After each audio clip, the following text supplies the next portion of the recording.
I have nothing to offer but my body. The winter of 1889 was the worst anyone could remember. Snow fell in the New Mexico territory like the sky itself had broken open, dumping white chaos onto the desert that was never meant to see such things. The temperature dropped to depths that seemed to defy nature. Livestock froze in their pastures.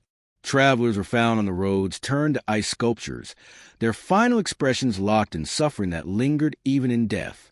The Rocking M Ranch sprawled across 100,000 acres of high desert country, and it had been reduced to an island of smoke and warmth in an ocean of white. Jacob Mercer was a man of 60, weathered and lean, with the kind of solitude that comes from choosing to live apart from society. He'd been a soldier once, then a rancher, and finally, after his wife died 20 years ago, he'd become something between a hermit and a custodian of the land. He kept the ranch running not out of ambition, but out of habit. The work gave his days structure. The isolation gave him peace. He had 3 hired hands, all of them sturdy men from Mexican families who'd worked the land for generations. There was Miguel, the oldest, who'd been with Jacob since the beginning. There was Carlos, Miguel's grandson, strong and smart with the animals. And there was Diego, who handled the northern pastures. They were good men who knew how to work in weather that would kill ordinary people.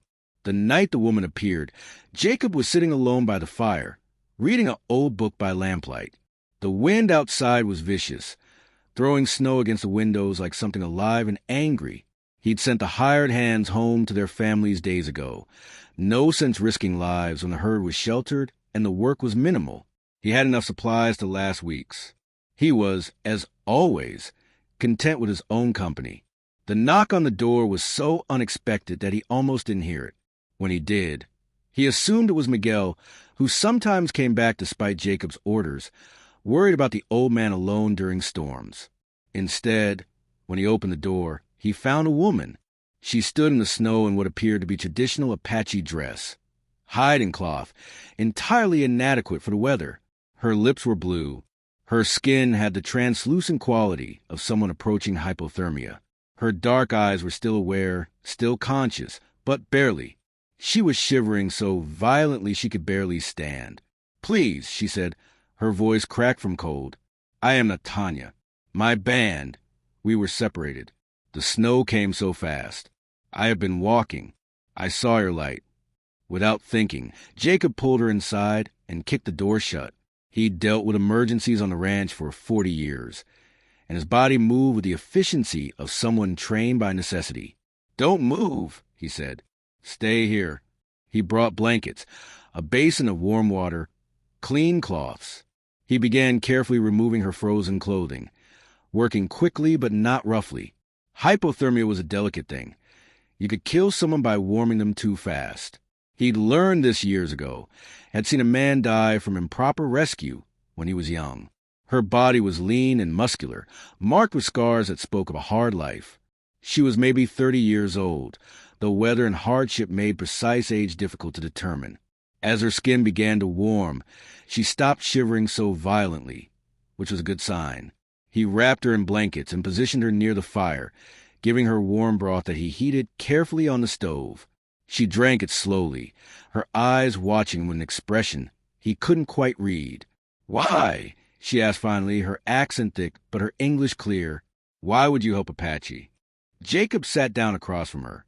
"Because you were freezing to death.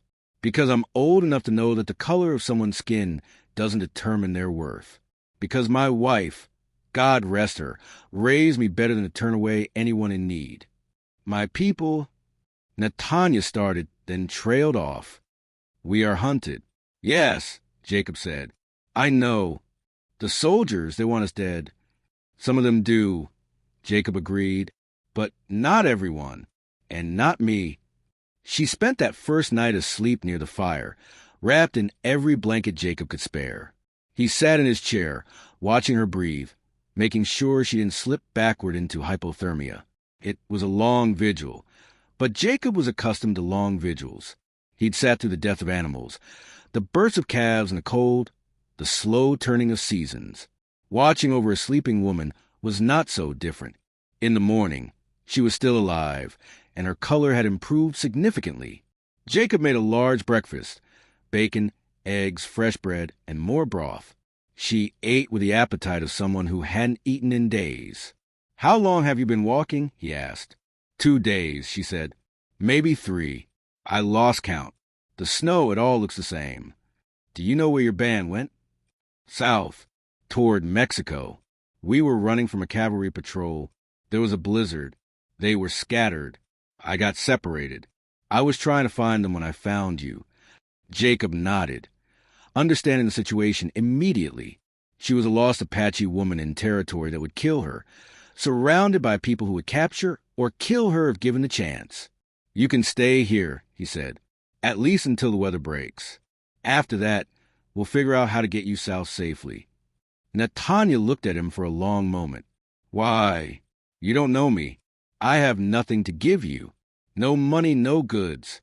My people, we are your enemies, according to the laws of your country." Jacob refilled her cup. "My wife died of fever in this house. She was pregnant with our 3rd child, though we didn't know it yet. I sat beside her for 4 days, watching her burn up from the inside, unable to do anything but bring her water and wipe her forehead. Do you know what she asked me the night before she died?" Nahtanha shook her head. "She asked me if I'd been kind. Not if I'd been successful. Not if I'd been wealthy. Not if I'd built a great legacy. If I'd been kind." He paused, looking into his coffee. "I like to think I was kind, but I've been thinking about that question ever since. And I realize that kindness isn't something you can do in halves. You can't be kind when it's convenient and cruel when it's not. Either you believe in the fundamental worth of other people or you don't. That's a dangerous philosophy," Nahtanha said quietly. "Yes," Jacob said. "It is." The weather broke 3 days later. The snow stopped falling, though the temperature remained brutally cold. In those 3 days, Nahtanha and Jacob established a rhythm. She helped with the ranch work, tending the animals, cooking, repairing equipment. She was capable and quiet, moving through the house and the work like she belonged there forever. On the 2nd night, after they brought in wood and tended the animals, Nahtanha approached Jacob as he was preparing supper. "I have something to offer," she said. "I know what you have done. I have nothing. No money. No family to give bride price. No goods of value. But I have myself. I can give you my body, my labor, my company. It is all I have." Jacob looked at her, understanding exactly what she was saying and what it meant. "No," he said gently. "You don't want me? That's not it." Jacob sat down and gestured for her to sit across from him. "I want you to understand something, Nahtanha. What I did, letting you inside, giving you warmth and food, that was kindness. It wasn't a transaction. It wasn't a debt that needs to be repaid. It was something I did because it was the right thing to do. If you give yourself to me out of obligation or gratitude, that's a different thing entirely. That's not kindness. That's using your desperation against you. But I want to," Nahtanha said. "I choose to." "Then we'll talk about it," Jacob said. "But not tonight. Tonight you rest, and tomorrow we figure out how to get you to your people." That night, they talked for hours. Nahtanha told him about her life, about her family, killed in a cavalry raid when she was 12, about the years she'd spent with her band, learning to survive in a landscape that was determined to destroy them, about her dreams of a world where Apache people could simply exist without being hunted. Jacob talked about his wife, about his years as a soldier, about his decision to step away from a world of violence. He talked about the loneliness of the past 20 years and the unexpected gift of this woman's presence. "I'm too old for you," he said finally. "I'll be dead in 10 years, maybe 15 if I'm lucky. What kind of life is that for you?" "My father was older than my mother by 20 years, Nahtanha said. "My people understand that time is precious because we have so little of it. Every moment alive is a victory. I would rather have 10 years with a good man than 50 years with a cruel one." On the 3rd night, when the weather had improved enough that they could begin planning her journey south, Nahtanha came to Jacob's bed. This time, he didn't refuse. What happened between them was tender and genuine, not a transaction but a choice, made freely by both of them, rooted in mutual respect and unexpected affection. She left at dawn, riding a horse Jacob had prepared with supplies and directions. Miguel had helped, asking no questions but understanding everything. Nahtanha embraced Jacob at the gate, holding him like she might never let go. "Come back," he said, "if you can, when it's safe." "I will," she said, "if I live." She rode south toward Mexico, toward her people, leaving Jacob alone again in his house. But the solitude felt different now. It felt like the space between moments rather than the void of an empty life. 3 years later, a man came to the ranch. He was Apache, maybe 50, with the bearing of a leader. He found Jacob working the corral and approached without hostility. "You are Jacob Mercer." The man said. It wasn't a question. "I am," Jacob replied. "I am Nahtanha's uncle. She sent me. She is well. She is with our people in Mexico. Her band is strong.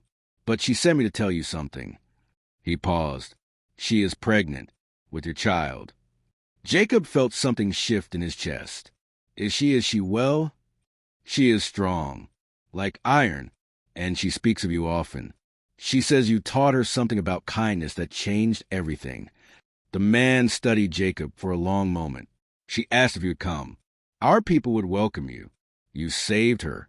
That matters to us." Jacob looked at the desert stretching out behind the man, toward the south, toward Mexico, toward Nahtanha. "Tell her yes," he said. "Tell her I'll come. I'll need to set the ranch in order, but I'll come." 5 months later, Jacob rode south with Miguel's blessing, and the ranch left in capable hands. He found Nahtanha in a hidden canyon where her band had established a seasonal camp. She was radiant with pregnancy, and when she saw him, her entire face transformed. Their daughter was born 3 months later. Her name was Sitala, which meant flower. She had Jacob's blue-gray eyes and Nahtanha's dark hair. She was loved by the entire band, a symbol of what could be when kindness triumphed over hatred. Jacob lived for 14 more years, and in those years, he fathered 3 more children with Nahtanha. He learned Apache ways and taught his children the values his wife had instilled in him. When he died in his wife's arms, surrounded by his children and his grandchildren, having lived the most meaningful years of his life in what society would have called exile. Nahtanha lived until she was 90. She told her children and grandchildren and great-grandchildren the story of the night. She walked through the snow, frozen and desperate, and found a man who let her in not because she offered him anything, but because he believed that kindness was something you could not do in halves. "He taught me," she would say, "that true charity is not about what the person receiving can offer. It is about what the person giving believes about the worth of human life." Jacob Mercer believed we all mattered, and that belief changed everything. The Rockingham Ranch eventually became Apache land, inherited by Jacob's children and managed with the care he taught them. It stands to this day as a monument to what becomes possible when someone chooses conscience over convention, when someone decides that their humanity is more important than their country's prejudices. And the story of the frozen Apache woman who had nothing but her body to offer, and the rancher who gave her something far more precious, warmth, safety, dignity, and the knowledge that she mattered, became a legend passed down through generations, a reminder that sometimes the greatest act of love are the simplest ones, opening the door, making space, and treating another human being like their life has value.